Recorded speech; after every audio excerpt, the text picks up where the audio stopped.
Hi. Good day, good morning, good evening, good afternoon. Bonjour. Hi, everyone. Hello. Welcome to the Dandelion Reflections, episode 9.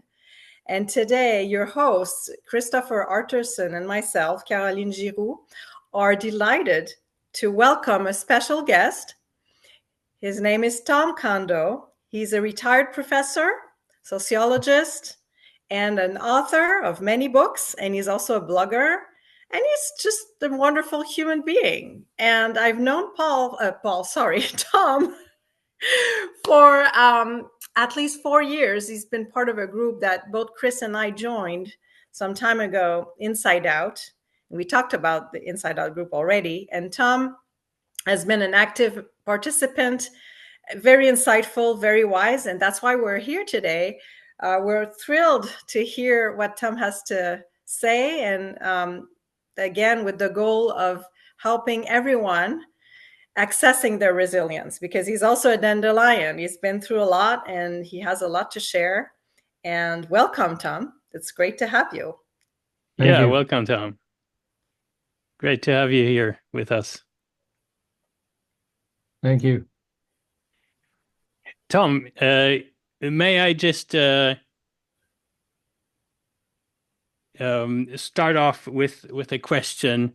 If I would meet you on the street, um, and I would ask you, what are your three key values that you want to spread into the world? What would those be? Well, I was thinking, since we met via this group that meets every other week, I'm thinking along the lines that I've picked up from Bill, and this has changed much of how I am and how I feel, and how I live my life in retirement. Uh, I, getting older and retiring and uh, having one's capabilities decline in many ways, adjusting to a changing world is is a challenge, of course, and but the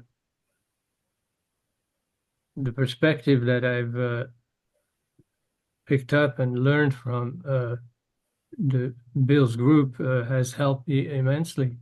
Uh, it's been extremely healthy and useful opening of my mind to looking at life in a new way. I agree So with that, Tom. And that's what would you say the values are in this group? I didn't quite hear the question. So, what would be those values that this group has taught you to incorporate in your life for more harmonious retirement? Well, basically the profound truth that one one lives a life responding to experiences that one has and interpreting those experiences, and that the outside world, which impinges upon us, is not an objective given. It's not the outside world that we experience, but it's our interpretation of the outside world. And so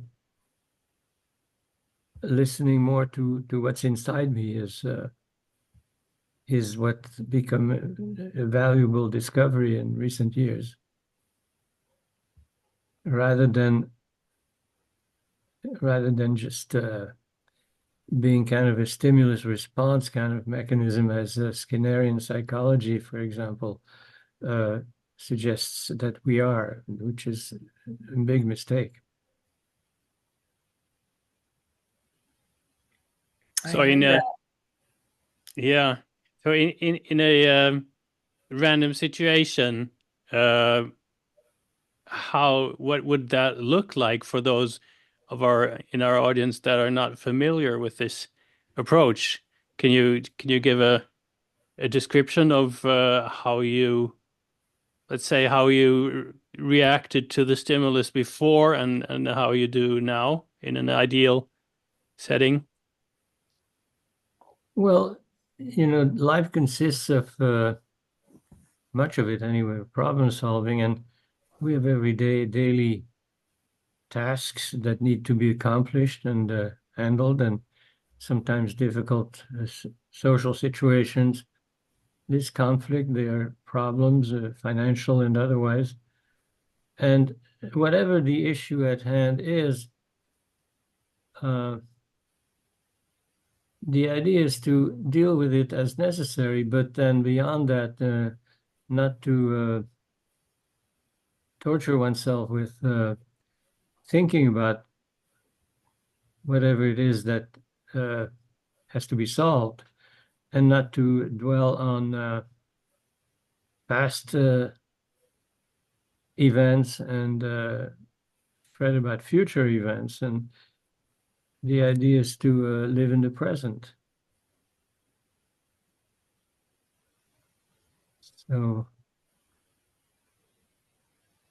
those are my my thoughts about this in recent years.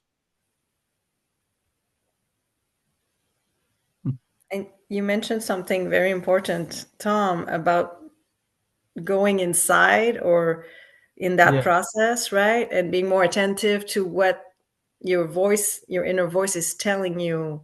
So how do you manage to shut down the noise around you or avoid it or, not pay too much attention to it? What concretely does it look like for you? Well, I don't really know. I don't have a formula for doing this right, if you will, but it's not a very much of it is what not to do rather than a regimen of exercises of any kind. That's not what it is. But somehow there has been change. I've noticed that I've changed in this direction. Just listening to you, you are so poised. I just feel like this is probably a byproduct of your practice and your different approach to living. So that's very soothing to hear and see. Thank you. Well, Yeah, I agree. Tom, I really love what you just said, what not to do. And I, for some weeks ago, I've read a newsletter by Steve Chandler, one of the one of the biggest coaches out there, apparently. And he said people should, instead of making a to-do list, they should make a not to-do list for them. So That's that good. reminded me of this idea, and that I love that.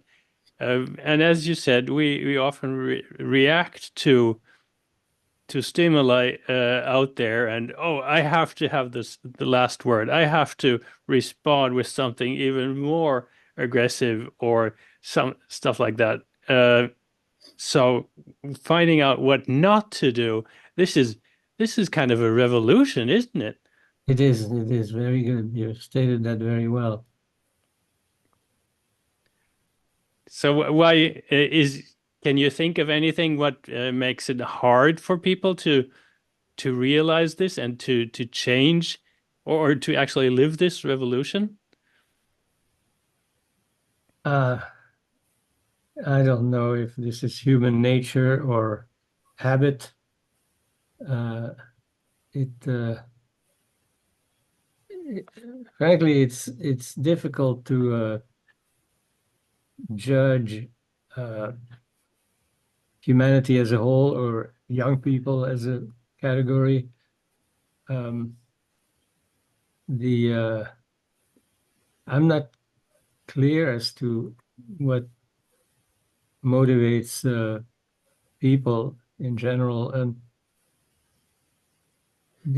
here's an idea that is probably not one that I should be having or thinking about at least at great length, but what I tell myself that young people today are very different from what young people were like in the past when I was young. And that's just one of many, many thoughts that are probably not necessary. So, what are those differences, Tom, that you're noticing between the cohorts? Because both Christopher and I are parents of teenagers, five, within the two of us. So he has two, I have three, and that's really dear to our heart to know that they have the tools, or they can maybe meet people who could be guides for them. So, what do you notice, and how can we best equip the youth today to face challenges? Right. That's incredibly interesting question, and one that I have thought about. But then again,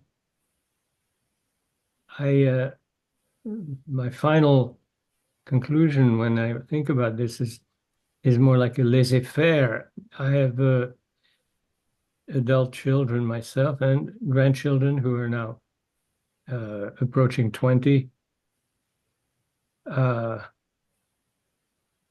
motivates them and what drives them and what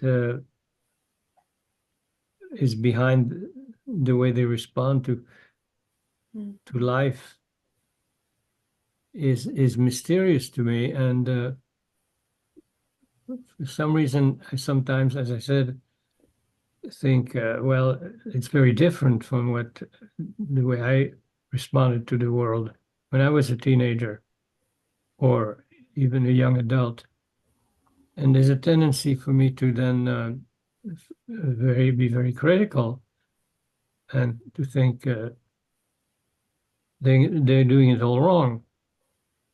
And whatever it is, like enormous amounts of recreational activities and travel every weekend. They have to be going someplace and very hectic. It looks to me.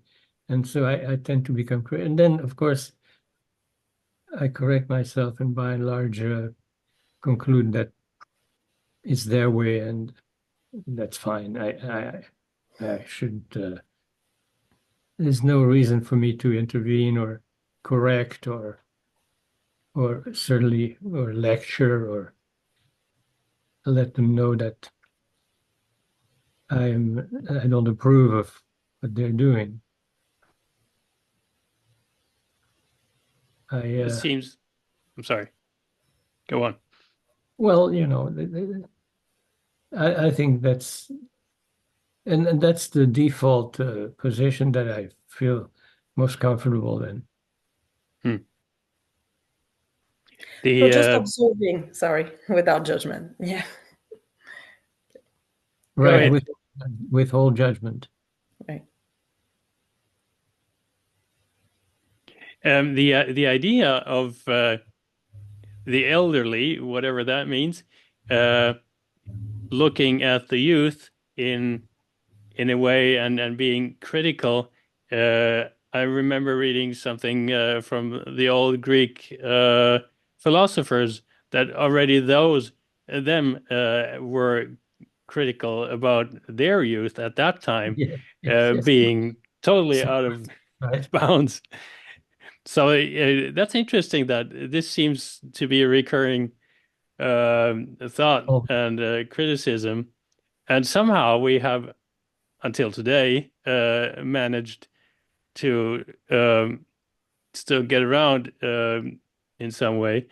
And I've been listening to some HR people and CEOs, and that they have these issues with integrating young people of the Generation Y and Generation Z into their organizations, and seeing, oh, it's not as easy anymore as it was before to keep them in the company or in the organization, because they have these different values of what's important for them. They don't care as much about money as they did before. Now they're more interested in working for an organization that has higher values, that respects the environment and that respects humanity. And I really like that. This gives me hope about the future. That's very admirable indeed. And I haven't really, don't have any information about that because, frankly, I don't communicate that much with the younger generations around me. So frankly, I don't really know. All I get is some information occasionally about what they do and whether they have a meaningful relationship with someone or not. So I'm told, by my wife, who is much more in touch with others. So what you mentioned sounds incredibly good, and if that is correct, then that's great. I mean, it's just that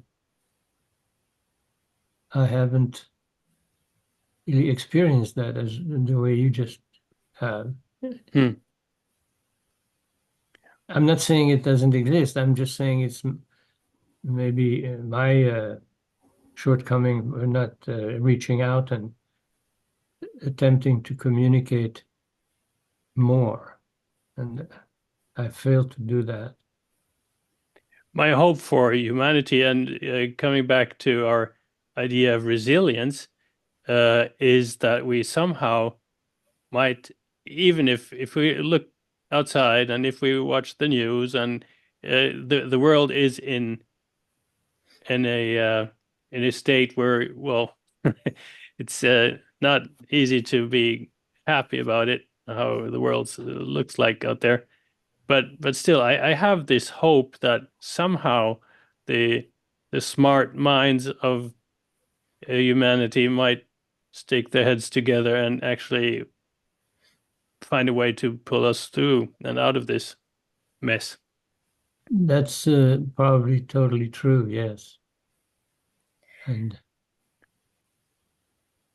I would love to hear you both on some interesting nuance between intelligence and intellect, because I think maybe the youth is facing different challenges that will make them more in touch with their inner intelligence, which we all have, which is more profound than the intellect. I think the intellect is really all the conceptual knowledge that we gather, accumulate throughout our curriculum, our academic studies, etc., our experiences. But deep down, we have all this intelligence, this knowing that will help us get through this. So I would love to hear you, Tom, and also Chris, about that. Like, how do you value intellect? I know you have invested a lot in it, and we are too in our jobs right now. And we love to kind of swim into information. And this is what we do in our world also with the technology, which makes information so widely available. But it's very different than wisdom, which I tie to intelligence. So what is intelligence?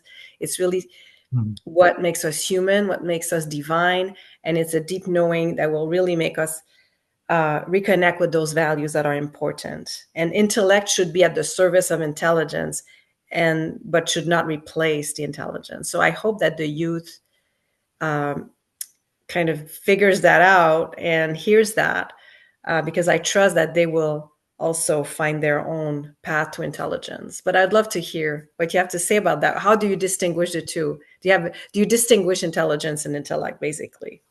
It's a good subject, and I was thinking as you said that we went to see. Let me tell you an anecdote here, because we went to a movie last night, as we frequently do on the weekend, my wife and I. We saw a new movie which I thought was excellent, called The Return, and it's about Ulysses' return to Ithaca after the Trojan War. It's, Ralph Fiennes is the main character playing the part, and it's really an excellent movie, I thought. And they are sticking to Homer almost literally, and the entire story of the movie is literally totally faithful to the original script, so to speak, the Homer Odyssey. Then afterwards we look at we Google it and we look at the reviews that have been written about this, and every single reviewer, we read a dozen or so of those, every single reviewer had the facts wrong about what happened. They all said that Ulysses had been absent from Penelope for 10 years. It's nonsense, because the war itself lasted 10 years, the Trojan War. And after that, he spent 20 years roaming around the Mediterranean instead of going home. So he was gone from his wife, Penelope, for 30 years. Now, every single reviewer got that totally wrong, knew nothing about the original script, if you will, by Homer himself. They had the facts wrong. And so this aggravated me. I said, see, that's what's going on here with the younger generation. They don't even know their history. They know nothing. They've never heard of Homer. So this was an example of how, old fuddy-duddies like me who value intellect maybe erroneously over intelligence, as you distinguish those two separately. Instead, this nonsense. I got agitated about something. So okay, so they were wrong about their years and their facts, and but they wrote really reasonable reviews of the movie, and they saw it their own way. It was an interesting example of the distinction. And so, for example, the decline, my sense is that young people don't read as much as I read and we read, and as much.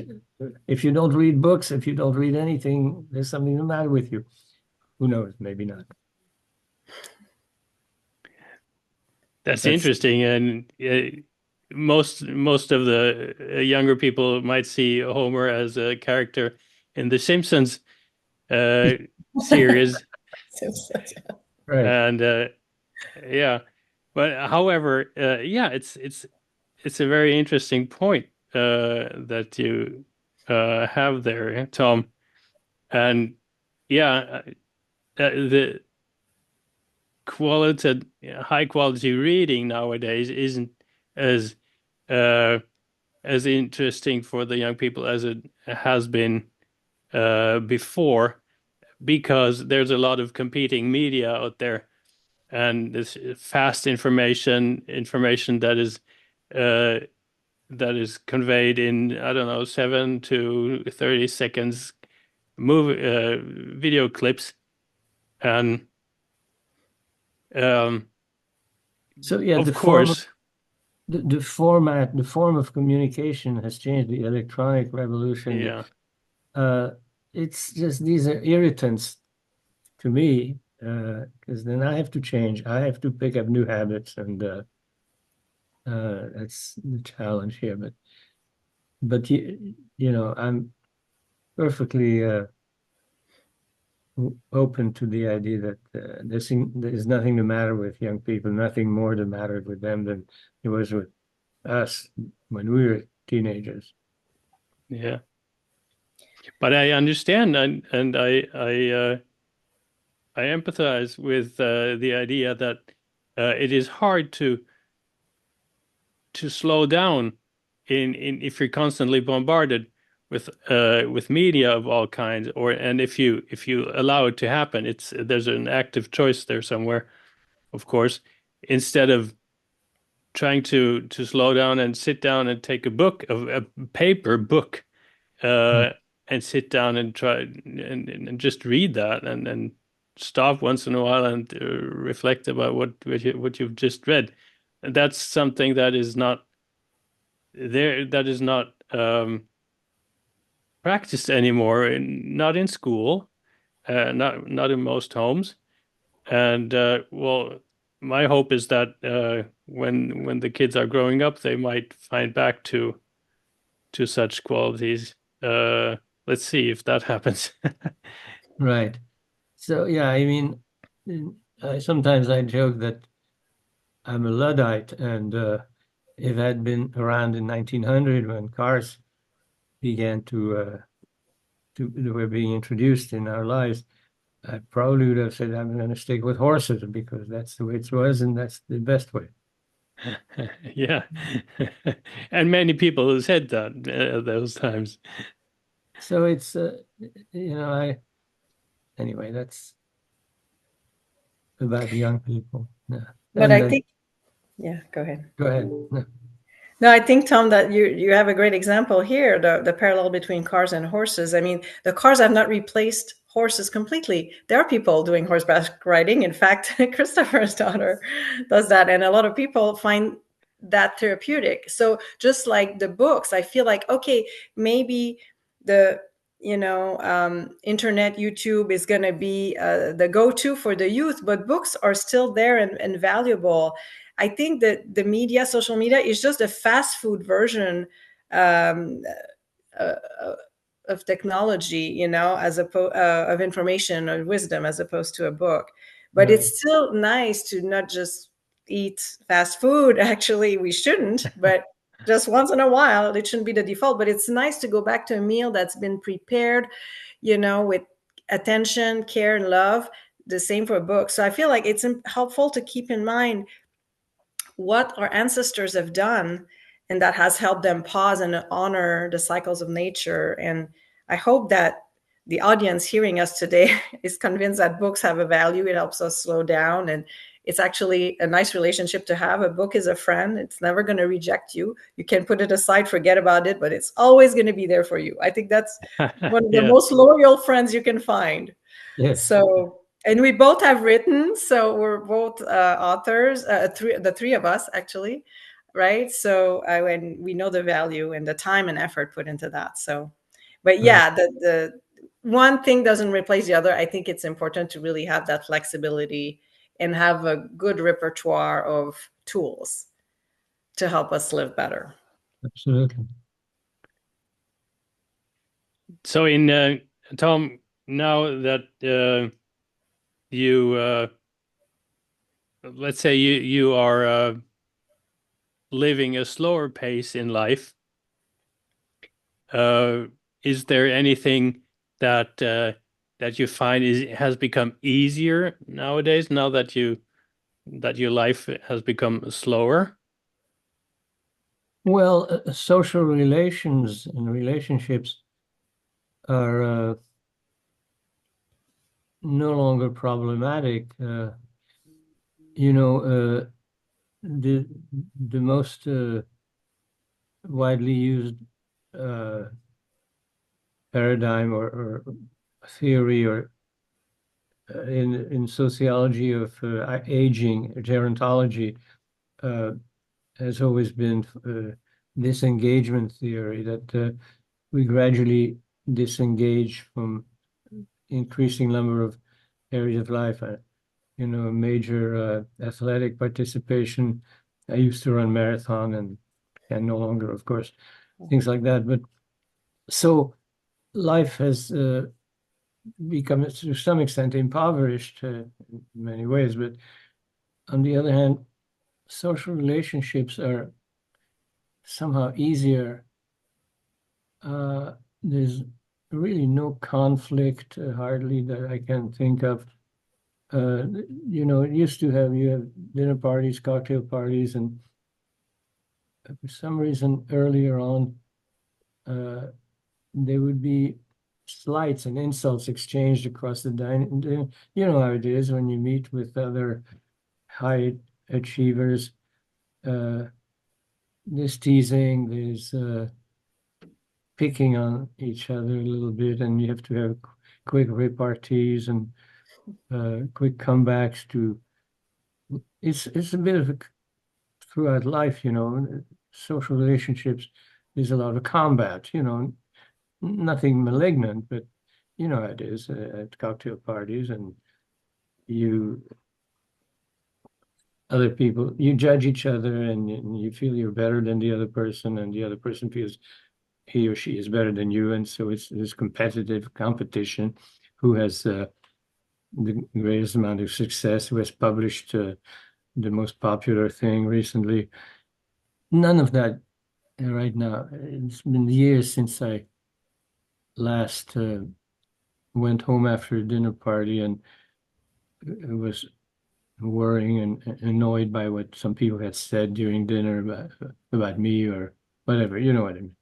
So these kinds of unpleasant and sometimes stressful things that happen in social life, there's very little of that now. It's live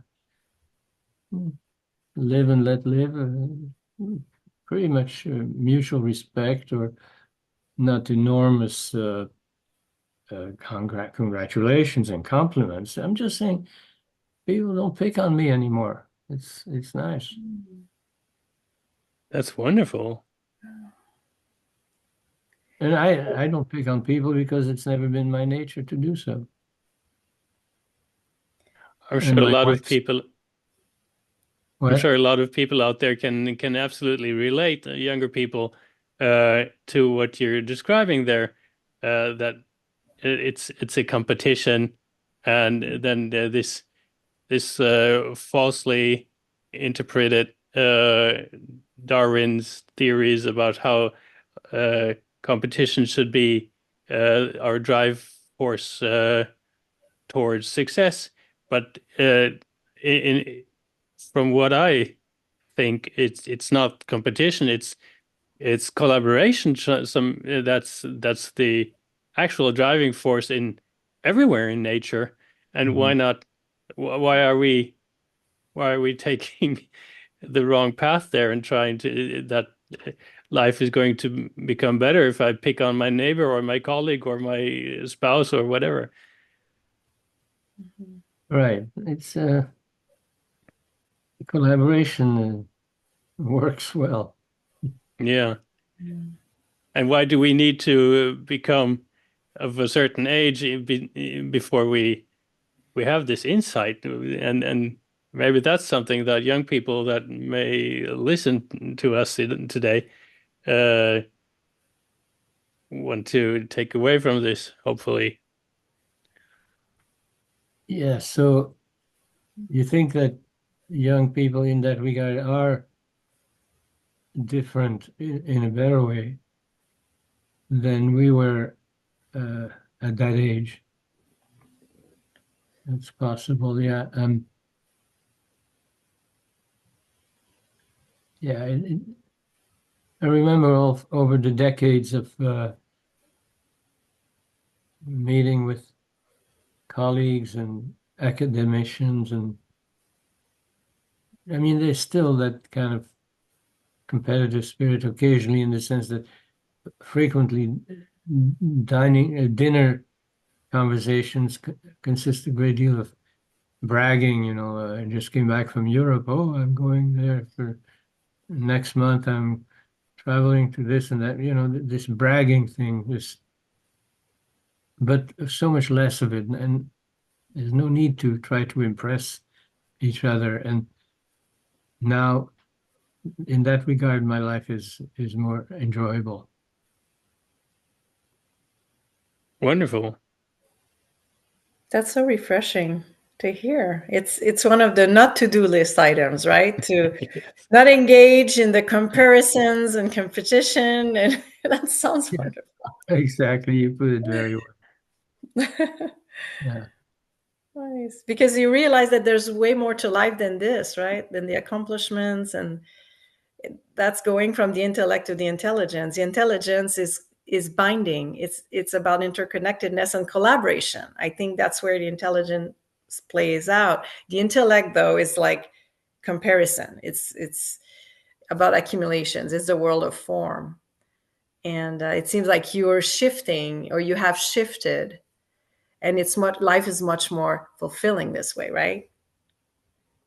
Yeah, and I think another aspect of this improvement is also that if and when it happens that you say, well, you say something like what you just did recently, you spent a weekend doing this or that, and the reply, the reaction is almost immediately by some individuals, one of, oh, I can beat that, and then telling me about something they did, which was much more impressive, uh, or some kind of, indication that that person feels that he or she is better than you because has done something more impressive. But just it doesn't bother me to even if that happens. It's there's that's part of the equation too. We're not gonna have sleepless nights over saying, Joe, yeah, I told Joe this, and then he came back with that, and that was kind of aggravating. No, who cares? Wow. How Yeah. freeing. Oh, yeah. So there we have this collaboration, and we can just be happy for each other's experiences without judging. Right, right. And that's a wonderful experience and extension of life quality. I'm sure if you don't fall into your usual pattern of getting angry or irritated, you just don't do it, right? It's not on your to-do list anymore. Right. Yeah, so you hear the word resilience a lot nowadays, and it's very relevant. Uh, it's it's a good concept to keep in mind when, again, because there are issues always to take care of, and they have to be handled, and sometimes things pile up on you.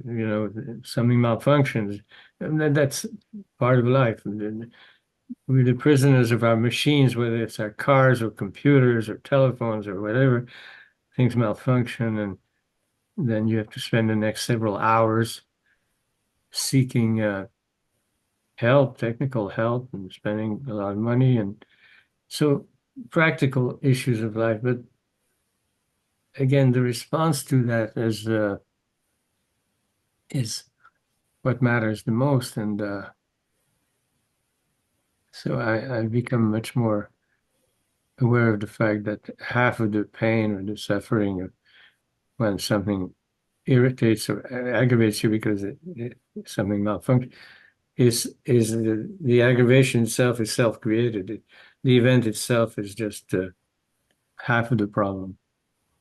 That's wow. Let Yeah. me put a huge exclamation mark on this. The aggravation is what did you say? Inclined? No.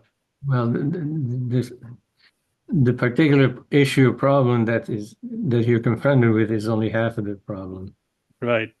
And that it's ourselves that react to the outer world Yes, by the whatever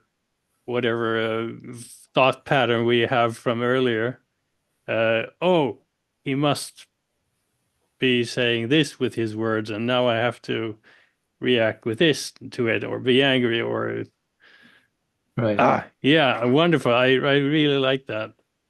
Hmm. And this is so important to realize that there's this the sender and the receiver of a message, whatever message that is, right? And there's the responsibility on both ends. And if someone throws a spear at you, you can catch it. Yeah. I mean a vocal spear in words, and you can either catch it and take it to your heart and feel hurt, or you can just let it fly by you, and then okay, it's just an Right. opinion, right? As Uncle Bill used to say, uh, and this gives so much freedom, and I love it how you describe this, and I love it to see that you have reached this point of inner tranquility where you just choose not to be in that game. Well, it's not always that way, but uh, it is sometimes that way. Yeah. Well, we're not. None of us is perfect. We're all humans, right? Yes. It's Mm. a process, and sometimes we'll just fall back into our old habits, but every time I think we get better at it. I hope. Hmm. So that's great. So basically, what you're saying, Tom, is that it's often the stories we tell ourselves about what's happening to us that hurts us or hurts us even more than the actual adversity, Hmm. right? Oh, this Exactly. shouldn't be happening to me. Oh, it's unfair. Yeah, it might be, but if we dwell on it, that will make us suffer even more, right? Right. Wonderfully said. Yes. So, how did you end up breaking that habit? I just don't know. I'm reminded every other week when we meet with our group, and I read. Let me show you this. 1 second. Where is that? 1 second. I'm wondering if meditation would be part of that, right?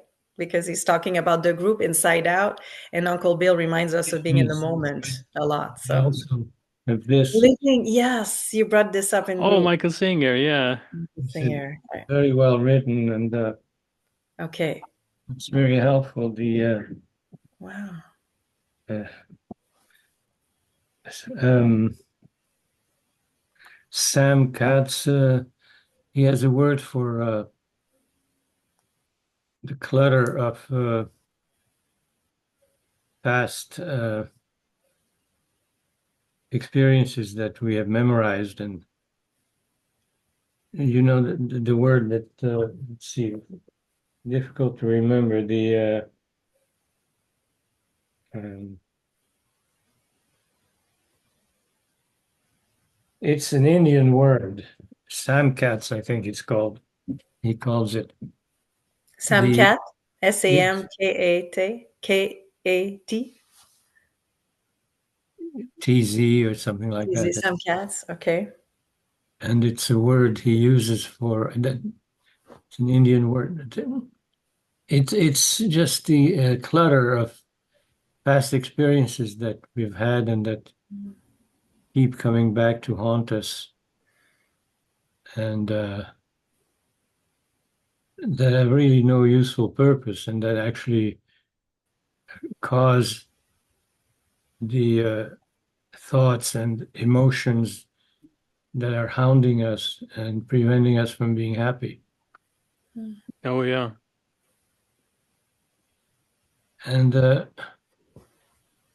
so at first, when you read this, you think it's synonym for memory, but it's more than that. It's not that.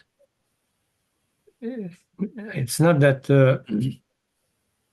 all memories are dysfunctional and just sources of pain, but there are different categories of memories, and the one he repeatedly gets back to is the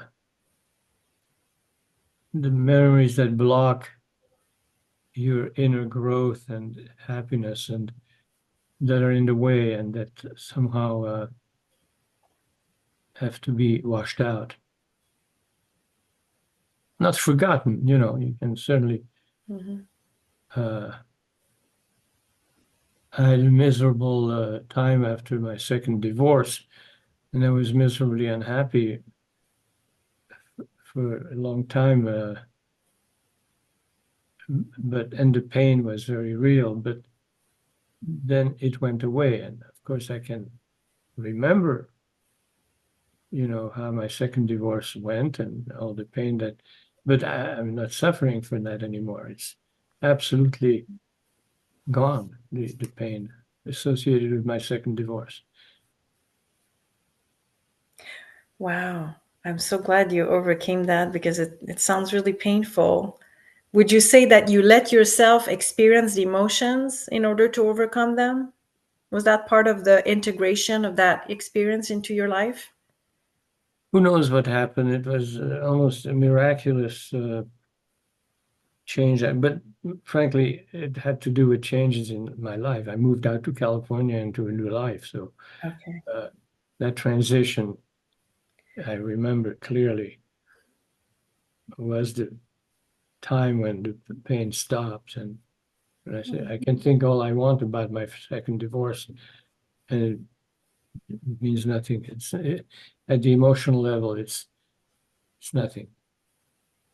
It sounds like you reinvented yourself by moving to the West Coast, and maybe that helped. Well, sometimes there's that happens. You change your external environment, and Mm. that can lead to change. But again, it's not really what the paradigm that we're talking about here, and that I picked up from Bill recommends. It's you can move all you want to another country, Mhm. another life, another spouse. Right. Uh, still uh, not resolve, reduce the amount of pain that you're causing yourself.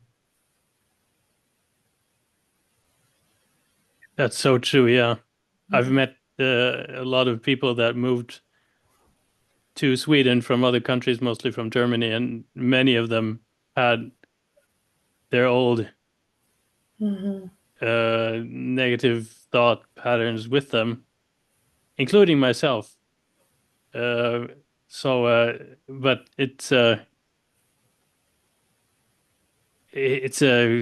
always good to become aware of what is it in there in my backpack that I'm carrying around with me all the time, or is it maybe time to invent and make some active choices? Do I want to keep this pattern, or do I want to throw it out?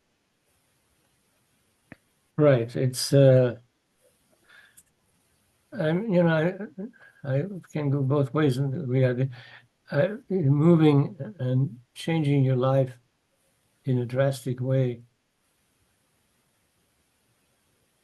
yeah, it can change you, but no, you're right. You can continue to drag your problems with you.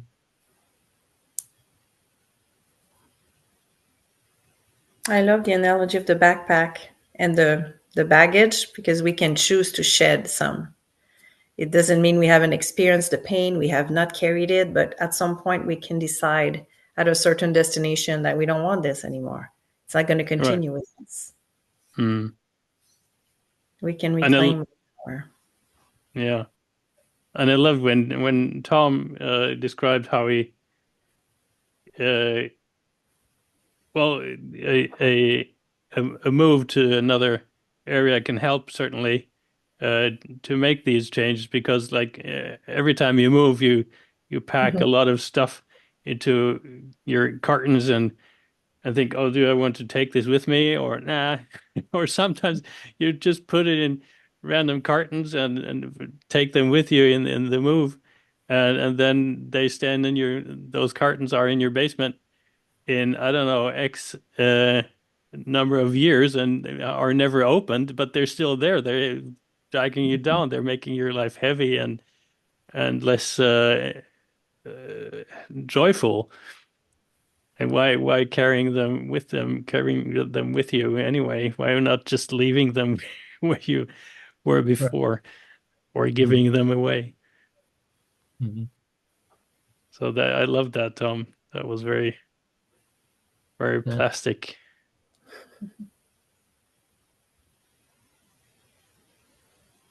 Well, we're meeting again tomorrow, right, Caroline?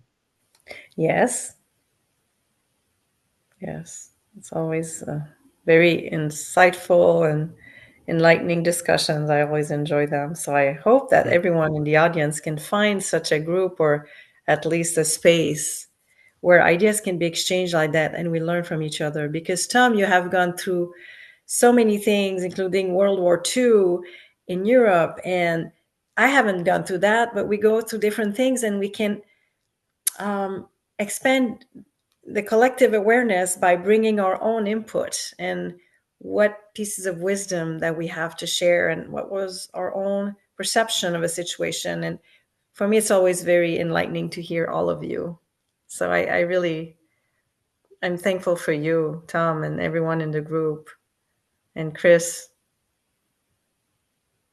Yeah, Yeah. and the group consists of very intelligent people. You know, we talked about intelligence and Yeah. people like Bill and the other Bill, what's his name, last name? You know, Linda's Being husband, Wing. Wing. Yeah, very, very good comments. Yes. And this is so important that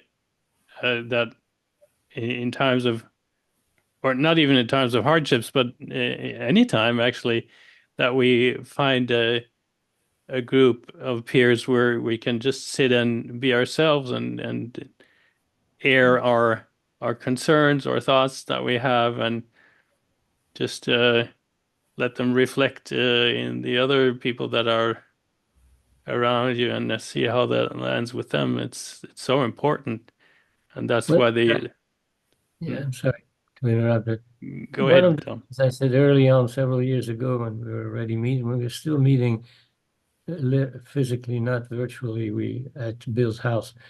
And by the way, I think we need to continue to do it via Zoom because there are people participating from far away, you know, from Canada and Europe and all that. So Florida. So it's good. It's Zoom and it makes that possible. And if we can resume meeting at Bill's house here in Sacramento, that would exclude a bunch of people. But anyway, I said early on when I learned about this outlook is that traditional psychological help, psychiatry, and psychological help for whatever ails you mentally consisted of, if say you met weekly or so with your shrink, you would show up at his or her office and you would start out saying, okay, here are the terrible things that happened to me this week. And you start complaining about your problems, and here's why I feel unhappy because this and that and the other happened this week. So every week it was a recitation of what the negative experiences you had had that week. And lo and behold, the Bill Hutchison experience is the opposite because you meet and you start saying, well, here are the fine things that happened to me this week. So it's been, I said that early on in our meetings because that was such a stark contrast of what we do as a group every other week now and what conventional psychological help usually consists of. Now, I don't know if that's an insult to your profession, Caroline, because you are, but No, you're absolutely right. I see the limitations of the field of therapy. Talk therapy, as we have labeled it, is not sufficient. We need some other outlets and types of connections. Talking is a little bit like, has been mentioned earlier, we tend to rehash traumatic memories and it's not helpful. We need to have also healing in the body. And I feel like the compassion that we experience in Inside Out group is a way to be embodied in our experience and with each other and the sense of community. So for me, that's even more important than psychotherapy. I still offer psychotherapy. I see the value of it, but it's limited too. It's not the only way. So no, you're absolutely right. And yeah, I feel like compassion is really what's helping us right now in this group. We are coming from a not judgmental stance and listening to each other and just being with each other. It's also about being, not saying anything sometimes, right? You remember there's a lot of silence sometimes. And it feels good. It feels okay. And it helps us go inside of us more. Oh, yeah. So I think we're going to wrap it up. Although we could continue talking with you, Tom, forever. No, I didn't know I could go, but I'm glad we did this. Thank you. Oh, thank you so much for joining us. We'd love to give you the final words. What would be the final wisdom or for today, or some words that would capture your message and that you would want our audience to take in with them? Well, I'm just glad that we succeeded in this conversation, and I had no idea what we would be talking about, but I feel that it went quite well. It did, and you brought so much to this space today, Tom, as usual. Thank you so much for joining us. This is going to be shown at some point and edited and broadcast somehow. Yes, in January, probably, right, Chris? Yes, correct. And how would I know about that and be able to see it? We will let you know, and we will send you a link. Okay, well, I hope you interview other people that do make a contribution. Yes, thank you for paving the way, just like Gabrielle before. Examples like you really help the audience being inspired and also sharing their own wisdom. Thank you, Tom. Well, I hope it helps. Thank you so much, Tom. Even from me, I really enjoy every time we meet, and I'm really impressed by your calmness, and it's really you're radiating this calmness and wisdom, and it's always a pleasure to watch and listen to you. So thank you very much for being here with us today. It's almost embarrassing to get so many compliments, but I'll take them. It's nice. And I enjoyed it. I enjoyed it more than I thought I would, because I was sometimes a bit apprehensive since we hadn't really agreed on any specific topic. I didn't know what was coming, but it's great. Thank you. You just show up. Yes, I just showed up. Well, thank you for tolerating that ambiguity or, the suspense, because, it went really well. And that's, I think you're a great example, a great model for the audience listening. Again, like Chris said, you're calm, you're wise. And today, like you said, you showed up and open, with an open mind. And that's why you're happy with this experience. And so we are. Thank you very much. So thank you everyone who listened. Thanks for joining, and thanks for commenting if you would like to, and like and subscribe. Bye bye. Bye. Goodbye.